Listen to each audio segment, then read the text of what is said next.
Pria itu sama sekali tidak percaya dirinya bisa bertemu lagi dengan kekasihnya bertahun-tahun yang lalu. Dan dia masih sama persis dengan yang ada di ingatannya. Ternyata dia adalah pacar anaknya. Jenny, actually. Pria itu baru menyadari kesalahannya dan sibuk menjelaskan. Kedua orang sangatlah mirip, tapi yang dia tidak tahu, gadis di depan matanya adalah kekasihnya dulu. Adaline lahir di tahun 1908. Seharusnya bisa melewati hidup yang bahagia. Tapi semuanya karena suatu kecelakaan. Dia mendapat kekuatan untuk selalu awet muda. Waktu berlalu, makin lama makin banyak orang yang curiga dengan penampilan Adaline. Ibu dan anak ini kelihatannya lebih seperti kakak adik. Anaknya sudah tumbuh menjadi dewasa. Dan penampilannya masih seperti umur 27 tahun. Dia sering ditahan di jalan dan diinterogasi oleh polisi. Bahkan tim khusus pun juga menelitinya. Kemudian demi melindungi dirinya dan keluarganya, tiap 10 tahun dia akan pindah rumah, mengganti identitas yang baru dan mulai kembali dari awal. Di saat dia mengembara, dia bertemu dengan William sewaktu muda. Hari itu mobil Adaline mogok di tengah jalan. Dan kebetulan William melewatinya. Di bawah bantuannya, mobil Adaline akhirnya bisa nyala kembali. Adaline pun langsung pergi. William saat itu merasa sedikit kecewa. Tapi yang membuatnya tidak ngangka,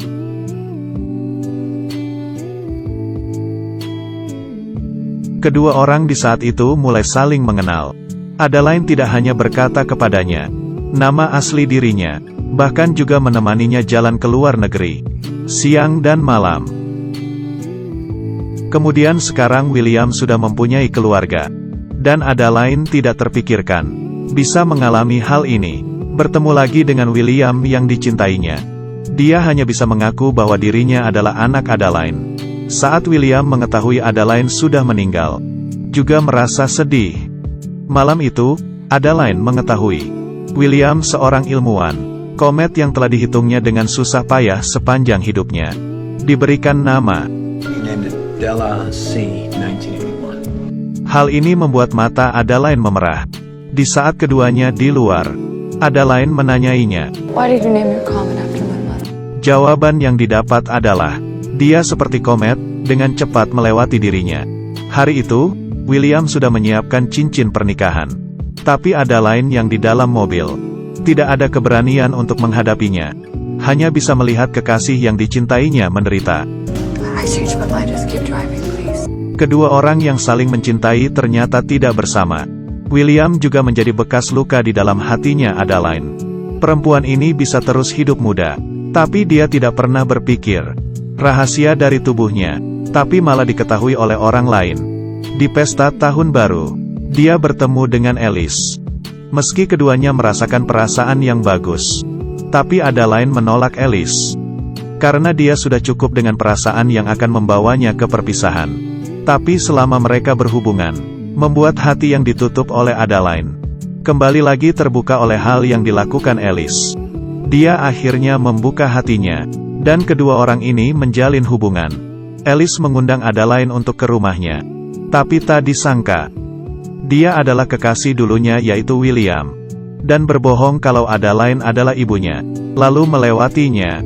Tapi setelah itu, William akhirnya melihat bekas luka di tangan sang perempuan. Hal ini membuatnya tidak percaya dengan apa yang dia lihat. Ternyata beberapa tahun yang lalu, di saat dia berjalan dengan Adaline, Adaline tidak hati-hati, dan tangannya tertusuk oleh ranting pohon. Pria tua berambut putih ini kehilangan kendali, dan berlari ke gudang rumahnya. Di sana, dia membongkar foto-foto lamanya.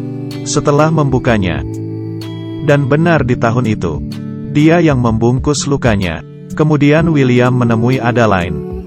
I know who you are, Adeline. Luka lama yang ditahan Adaline akhirnya mengakui semuanya ke si pria tua. Karena rahasianya yang terbongkar, membuat Adaline tidak bisa menghadapi William dan Alice. Dia diam-diam memasukkan barang ke koper, lalu meninggalkan surat, dan tidak peduli dengan permohonan William. Lalu memutuskan untuk pergi dari sana. Setelah melihat surat, Alice langsung keluar dan terus mencari Adaline, dan mengetahui dari ayahnya She's gone. Alice terus menanyai ayahnya, sebenarnya apa yang sudah terjadi. Tapi William tidak bisa memberitahu yang sebenarnya kepada anaknya. Di saat Alice keluar, Son, listen to me. Do you love her? Yes. akhirnya ini membuat William melepaskan kekhawatirannya selama bertahun-tahun. Dia melepaskan anaknya untuk mencari Adeline. Di sisi lain, Adeline yang sedang di perjalanan, perlahan-lahan teringat dengan kenangannya.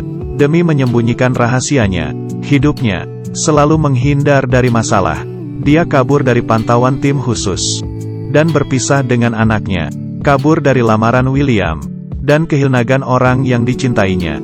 Seperti saat ini menghadapi Alice, apakah juga akan terus menghindar, mengingat muka Alice dan hari-hari yang mereka lalui bersama. Mukanya berlinang air mata. Akhirnya dia memutuskan untuk berani menghadapi ini semua. Tapi di saat dia memutar balik,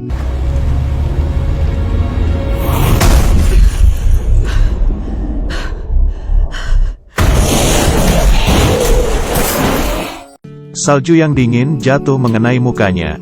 Adeline yang terjatuh di tanah, tidak bisa membuka matanya. Alice yang mengejar Adeline pun akhirnya sampai. Tapi yang dia lihat adalah pemandangan yang buruk.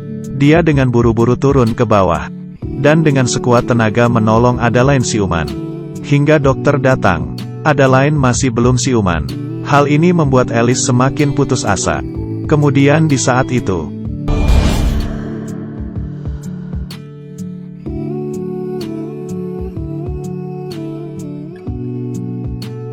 di dalam rumah sakit, setelah Alice mengetahui Adeline tidak apa-apa, dia menangis gembira. Dan Adeline yang melihat Alice di depan matanya, yang sedang menyatakan perasaannya. Dia tidak bisa menahan air matanya yang berlinang. And you got scared? I love you too. Adeline memeluk erat kekasihnya. Akhirnya dia pun mengakui rahasia dirinya. Setahun kemudian, Adeline dan Alice yang hidup bersama, sedang bersiap-siap untuk pergi ke pesta tahun baru. Di saat Adeline melihat ke cermin, dia terdiam. Dia sulit percaya melihat dirinya yang di dalam cermin. Dari sebelah telinganya menemukan rambut putih. Hal ini membuatnya senang, karena akhirnya dia bisa bersama dengan kekasihnya. Tumbuh tua bersama. Semua orang sangat menginginkan untuk hidup selamanya. Tapi film ini memberitahu kita, hanya sedikit orang yang bisa menanggungnya. Perlahan-lahan kehilangan orang yang dicintai. Merasakan penderitaan kesepian. Bagi Adeline yang di dalam film ini, hidup awet muda itu adalah suatu hukuman. Yang sangat diinginkannya adalah bisa hidup bersama orang yang dicintainya dan tumbuh tua bersama.